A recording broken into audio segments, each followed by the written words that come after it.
Last type of operator जिसकी हम बात करेंगे वो है हमारे असाइनमेंट ऑपरेटर्स। अभी तक हम असाइनमेंट ऑपरेटर का एक टाइप देख चुके हैं, अभी इसके बाकी फॉर्मेशंस भी हम देख लेते हैं। असाइनमेंट ऑपरेटर इज बेसिकली, अगर मैंने a is equal to B लिख दिया तो जावा क्या करेगा, राइट में आपने जो भी लिखा है उसकी वैल्यू लेफ्ट में जाके असाइन कर देगा।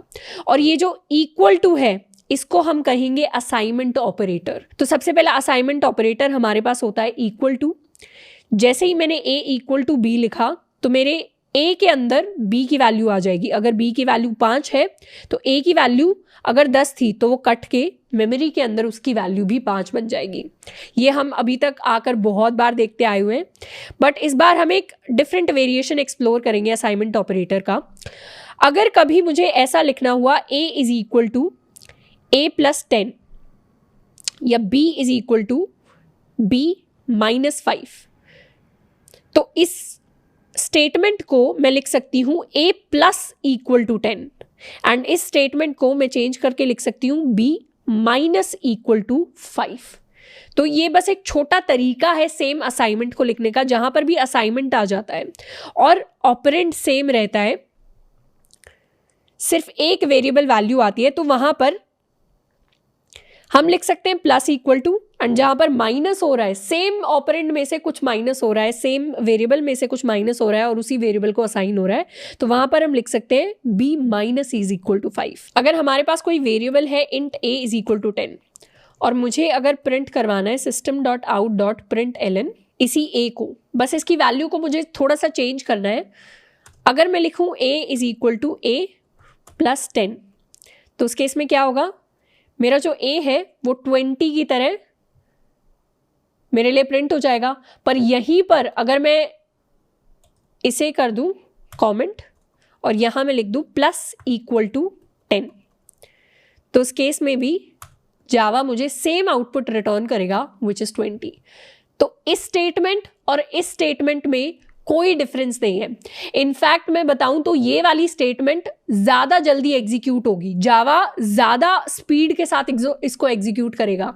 ये स्पीड बहुत ज़्यादा नैनो सेकेंड्स में एग्जीक्यूशन में फास्टर होगी, इसीलिए हमें अभी नहीं दिखेगी। पर अगर आप बड़े प्रोग्राम्स लिखते हैं, कंपेटिटिव प्रोग्रामिंग करेंगे, आगे जाकर बड़े बड़े कोड लिखेंगे अपने इंटरव्यूज़ के लिए या फिर अपने कोडिंग टेस्ट के लिए, तो वहाँ पर इट्स एडवाइजेबल कि आप इस स्टेटमेंट की जगह इस स्टेटमेंट को लिखेंगे, तो ये फास्टर एग्जीक्यूशन आपको देगी।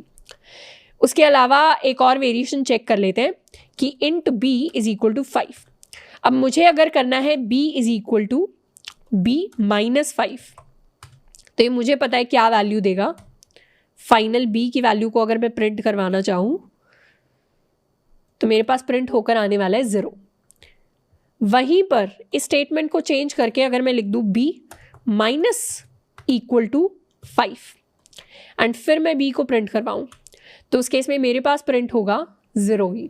मतलब इस स्टेटमेंट और इस स्टेटमेंट में भी कोई डिफरेंस नहीं है, ये दोनों स्टेटमेंट सेम है, इनफैक्ट मतलब सेम है, but this statement is a little bit faster. And जिस सेम तरीके से हम ये प्लस इक्वल टू लिख रहे हैं या माइनस इक्वल टू लिख रहे हैं, उसी सेम तरीके से हम मल्टीप्लाई एंड डिवाइड भी कर सकते हैं। अगर मैं इसको कर दूं मल्टीप्लाई तो क्या होगा, उस केस में इसका मतलब हो जाएगा b इज इक्वल टू, ये सारा मैं कर देती हूँ इरेज ताकि अच्छे से समझ आए। मैंने लिया integer b is equal to 5, फिर मैंने लिखा b मल्टीप्लाई इक्वल टू 5, तो इसका मतलब है b is equal to b multiplied by 5। 5 multiplied by 5 is 25, तो इसीलिए फाइनली प्रिंट हुआ 25। यहीं पर अगर मैं डिवाइड कर दूं, जैसे मैंने यहां पर किया डिवाइड इक्वल टू 5, तो इसका मतलब है b is equal to b divided by 5, मतलब 5 divided by 5 which will give me 1। इसको हम मॉड्यूलो भी कर सकते हैं, मतलब रिमाइंडर भी निकाल सकते हैं। b को b से डिवाइड किया, मतलब 5 को 5 से डिवाइड किया, तो उसका रिमाइंडर क्या आएगा मेरे पास, उसका रिमाइंडर आएगा 0, तो फाइनल आउटपुट आए 0। तो इस तरीके से हमने सारे जो असाइनमेंट ऑपरेटर्स हैं उनको कवर कर लिया है।